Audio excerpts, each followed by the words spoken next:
Good morning, good afternoon, good evening, whatever time you are watching this. So, last week was a real big week on the Mini. Me and my uncle got quite a lot done. So it now has a fully functioning handbrake. So brand new, it's got the lever to the handbrake cables, and then obviously the bracketry and everything like that, then to the wheel cylinders and the shoes themselves. So it's a fully functioning handbrake now, works as it should.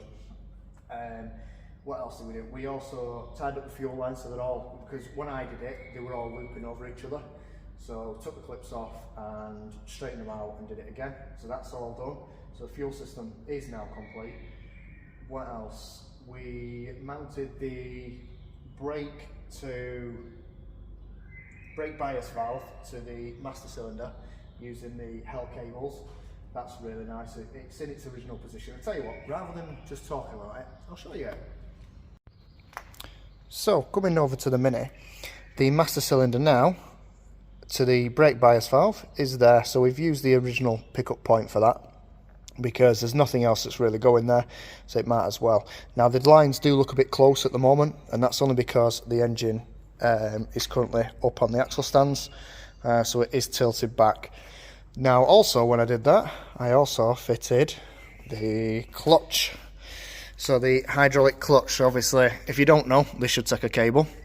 So work involved in the cable, I believe, is you cut the hook off the Micra pedal, weld it to your mini pedal, and then you put you have to strengthen your bulkhead, hole in your bulkhead, cable through. Now it's not that difficult to do all that, I don't think, but like I've said time and time again, I wanted this to be a conversion that could easily be put back to A series or any other engine that you wanted to do, and that for me is a change to the actual car itself. So mounted this. So this was a custom kit that I got that was already on a function on a car, so I'm hoping it works for me.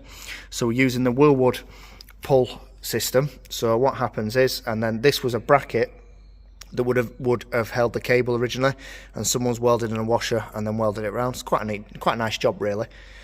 And then what I've had to do is I've had to drill my arm and nut and bolt that. So yeah, fairly happy with that. And then obviously just a line that goes straight into the side of it. So yeah, don't know if it works or how it functions yet, but that is just on the point where it's just about to bite. So I'm hoping that that's the adjustment. I mean, I can adjust this, which will pull that lever back slightly if I need it to be. So yeah, I'm fairly happy that that's going to work. So also as well, you'll notice, like I say, it is on the axle stands, and the reason it's on the axle stands is because I have taken off the 7.5 inch brake conversion. Oh, the sun's getting in there, isn't it? Let's go down here. Right, so the 7.5 inch brake conversion has now come off and will be going up for sale, because thanks to Daniel Hardy, I'm going back to the 8.4s. So I picked up a set of calipers, disc and pads, but they're knackered, but it was the drive flanges and the disc and the calipers that I wanted. So yeah, very, very happy with that, so thank you very much. So that's it for there. Inside I've been playing. So Mr. Dave Jaguar sent me over a carpet, a red one, and the whole point was to dye it, but I've offered it in, just see how it looks, and I really like it against the blue. It's actually really offensive, and I really like it for that reason. Let's face it, that's what I'm all about. So yeah, so the red carpet, as bright as it may be, will be staying. So I think that's it. Let me put you back on the tripod. So the other thing I forgot is we wanted to do the rear to front brake line to the bias valve, but unfortunately the flaring tool I've got is crap. I've got two and none of them were doing it. And I just thought, do you know what's your time worth at the end of the day? I went to go see Liz at P&O Minis, and she made one up there and then for me. So, and it's got the right ends on it because of the way they work. One's Imperial, I think, one's metric, something like that anyway. Or UNF, sorry, one's UNF and one's metric, I think. Anyway, so yeah, that's been made, so I just need to fit that as well. Like I said, massive thank you to Daniel for the brakes. Hopefully they'll be going on pretty soon. Hopefully Adam will be back with the drive shafts soon enough as well.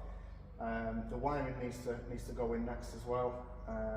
Make sure everything's wired up, and we can start the engine and maybe do a drive. That's the goal of the next however long. I'm gonna, you know, I'm hoping a couple of weeks, but we'll see. To hopefully drive this and to see how it goes. I've currently got a massive oil leak. I've just noticed that under there, under the car, and that's from the sump. So basically, I had that issue with the sump. I thought it was just that, but it turns out they've got these little. They don't have a gasket as such. These are a bit crap, and they have these little half-moon gaskets. And when I fitted them, I weren't very impressed with them. So I think the sump's going to have to come back off for me to investigate how I can fix that, which means the bloody exhaust manifold off again. But needs must, I need to get it sorted because it's easier to do it now while I've got it in the current state it's at. So yeah, I know it's not been the most riveting of episodes. It's more or less one of them 4P episodes where I tell you what I've done rather than actually showing you. But we cracked on really well. We had a good few hours up here and it was nice to get cracking on. So hopefully there'll be more big progress in the next episode. So thanks for watching, guys. Hope you have a great day.